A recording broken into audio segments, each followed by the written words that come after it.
Hey ladies, White Girl Curls here, or as I'm known in real life, Stephanie. Today is my first video. I'm very nervous and obviously my lighting and my angles are off, so bear with. So what the video is going to be on today is clipping, because I've had a couple of requests on how I do my clipping. Now, to start, the clips that I use are just the little guys from Sally Beauty because they're a lot cheaper. I am very cheap as a person and I'm not spending the money on the Diva clips. I don't care if they're bigger, I don't care if they're stronger or better quality. They're very expensive. So the clips from Sally are a couple of bucks for these little guys. It's a pack of like 12 or 14. So I only bought a couple of packs, spend a few dollars, and go about my business. So the way I clip is CrossClipping, which helps to minimize the appearance of a hard part because it mixes all your hair together. And I definitely struggle with my hair wanting to part in weird ways, so you can just see my scalp, and I hate that. And then the other part about CrossClipping is it helps prevent tipping, which I know lots and lots of curly girls struggle with when they're clipping. So the clips make an X, so it kind of holds, like it holds themselves up, they hold themselves up on your head. So my hair is freshly washed. It's still very wet. I used a deep conditioning treatment today, the Heaven and Hair, followed by one condition Decadence, Be Leavin', obviously, because that's my favorite.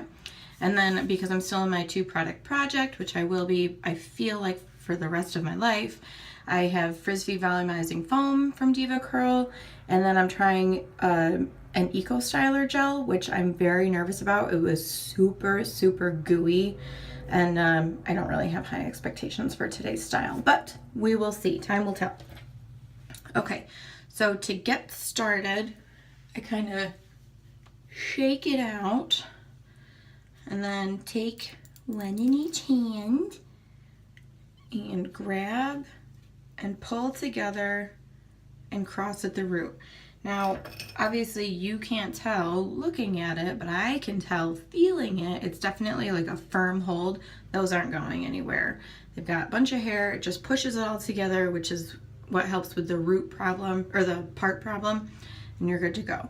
So I do it right at the front for lift at the front, and then another right in the middle.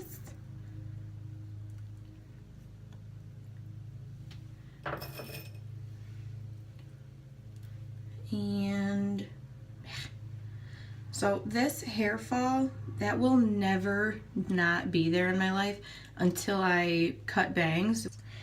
So then I also do one right at the crown, little crissy-crossy there. And you kind of have to play with them to get what you feel is like a nice hold. And then I overclip, like I admit that I overclip. If you've never clipped before, if you're not comfortable with clips, I might suggest using fewer to start because they are such a pain in the ass to take out.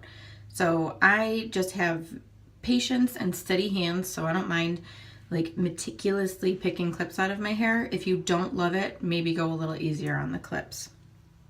So then I do another set just after the crown on the back of my head because I have kind of a weird shaped head.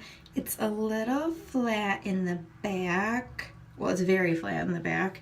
So when I take pictures, like it looks like I have really full hair and it's beautiful and gorgeous and huge, but then I turn my head and I'm like a 2-dimensional character. It's insane. So I always give myself a little boost back there. And then I do a couple on the side. Sometimes I'll do 2 sets, but lately I've just been doing 1 because I part my hair on the sides anyway, so I always have volume. There might be some question about whether or not clipping the sides like that will kink a curl. I haven't really noticed because of the way that I part my hair. So it's always covered up, like this part of my head is always covered with this part. So I'm never too concerned about whether or not it kinks a curl. And this one, it's definitely harder to do the sides in a mirror. You have to go by feel. but those are clipped. So I'm not sure if I'm going to air dry or diffuse today. I haven't decided. It's super hot out and I've got stuff to do, so it might be air drying. But you can do both. I leave them in until it's, I should say 100% dry, but in the last couple of months I've been slipping and I'll take clips out at like 95% dry because eventually even I will run out of patience. But I do leave them in there for as long as possible anyway. But yeah, so it'll take, if I air dry, it'll take probably 5 hours for this to dry. I hope this helps, and this is cross clipping, and good luck everyone. It's been fun.